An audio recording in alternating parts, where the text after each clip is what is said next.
Mushroom. خاتون خانہ پریشان تھیں۔ رات کو گھر میں دعوت تھی۔ پیزا بنانا چاہ رہی تھیں۔ سارا سامان لے آئی تھیں لیکن مشرومز لانا بھول گئی تھیں۔ رہتی بھی شہر سے دور تھیں۔ قریب کی مارکیٹ میں مشرومز دستیاب بھی نہ تھے۔ صاحب کو مسئلہ بیان کیا تو ٹی وی سے نظریں ہٹائے بغیر بولے، میں شہر نہیں جا رہا۔ اگر مشرومز نہیں ڈلے تو پیزا بن جائے گا، اور اگر نہیں گزارا تو پچھلی طرف جھاڑیوں میں اگے ہوئے ہیں جنگلی مشرومز، توڑ لو۔ خاتون خانہ نے فرمایا کہ میں نے سنا ہے جنگلی مشرومز زہریلے ہوتے ہیں، اگر کسی کو فوڈ پوائزننگ ہو گئی تو؟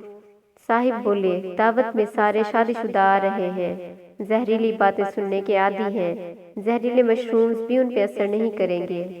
خاتون گئیں اور جنگلی مشرومز توڑ لائیں، مگر چونکہ خاتون تھیں اس لیے دماغ استعمال کیا اور کچھ مشرومز پہلے اپنے کتے موتی کو ڈال دیے۔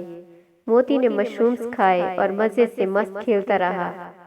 4-5 گھنٹے بعد خاتون نے پیزا بنانا شروع کیا اور اچھی طرح سے دھو کر مشرومز پیزا اور سلاد میں ڈال دیے۔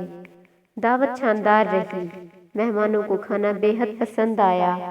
خاتون خانہ کچن میں برتن سمیٹنے کے بعد مہمانوں کے لیے کافی بنا رہی تھیں تو اچانک ان کی بیٹی کچن میں داخل ہوئی اور کہا، امی ہمارا موتی مر گیا۔